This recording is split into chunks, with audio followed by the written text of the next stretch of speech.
তাসলিমা। আমার বাবার নাম মুসলিম উদ্দিন, মায়ের নাম নুরুন, আর আমার হাজব্যান্ডের নাম হচ্ছে জাহিদ।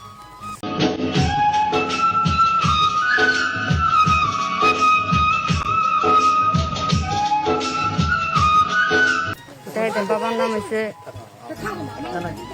জাহিদের বাবার নাম জাভেদ, আর মায়ের নাম মর্জিনা। উনি আমার সাথে রিলেশন করছে বিগত 3 বছর। 3 বছর রিলেশন করার পরে আমাদের বিয়ে হয়েছে।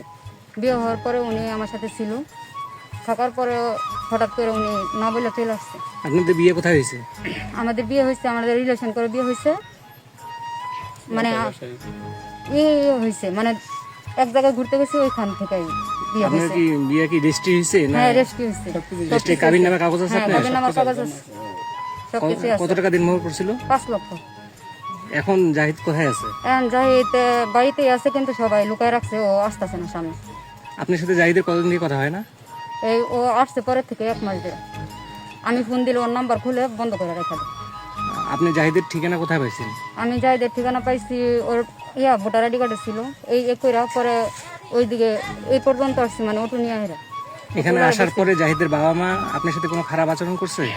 প্রথম করছে, তারপরে স্থির হয়েছে, মানে প্রথম করছে, রাগারাগি করছে, তারপরে স্থির হয়েছে, কিন্তু কোনো সমস্যা না, সমাধান হইতেছে না। পরিবার থেকে কোনো টর্চার বা কোনো ধরনের নির্যাতন? নির্যাতন মানে আমাকে কিছু বলে নাই, ওনাকে আমার সাথে যে আসছে ওনার সাথে হয়েছে। ওনাকে টর্চার করছে? ওনাকে হ্যাঁ মারছে, মানে চুল ধরে নিচে ফেলাই দিছে, অপমান করছে।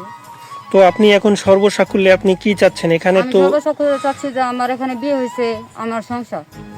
এখানে তো জাহিদ নেই। না, জাহিদ নেই, জাহিদ লুকায় রাখছে, আসতে সামনে আসতে দিতেছে। তো জাহিদ যদি এখানে জাহিদকে আপনি না পান, তাহলে আপনার শেষ ডিসিশন কি? আমি সংসার করতে আসছি, হয়ে মরে যাবো, নয়তো বাইসা থাকবো, দুইটাতে একটা। হয় আমার সংসার হইব, না আমার মরা লাশ দাঁড়িয়ে। এই যে আপনার যে বিয়ার সময় কি আসলে আপনার জাহিদের পরিবার কেউ সাথে ছিল? না, জাহিদ নিষেধ করছে, ও অনেক কান্নাকাটি করছে, পাও ধরে মাপ চাইছে সবার, যে আমার বাবা মারে কইলো না ওরা স্টু করে মারা যাবে, পরে আমি আস্তে আস্তে সবাই জানাবো। ও আচ্ছা। এখন জাহিদের বাড়ি থেকে আপনাকে কোনো আশ্বাস দিচ্ছে? তারা আশ্বাস দিচ্ছে, বলতেছে তারা পারিবারিক ভাবে ঠিক করবো, কিন্তু এখন তো কোনো কিছু হইতেছে না। চলে যেতে হবে, আমার তো সময় নাই, তো গাজীপুর যাইতে হবে। কোনো পাইতেছি না, যেহেতু তারা কোনো কিছু খালি সমাধান করবো করবো করবো করবো, তো হইতেছে না। সময় দিতেছে। আপনি কি এখন এখানে থাকবেন না চলে যাবেন? আমার একটা করতে হইবে, সমাধান না দিলে আমি কি করবো?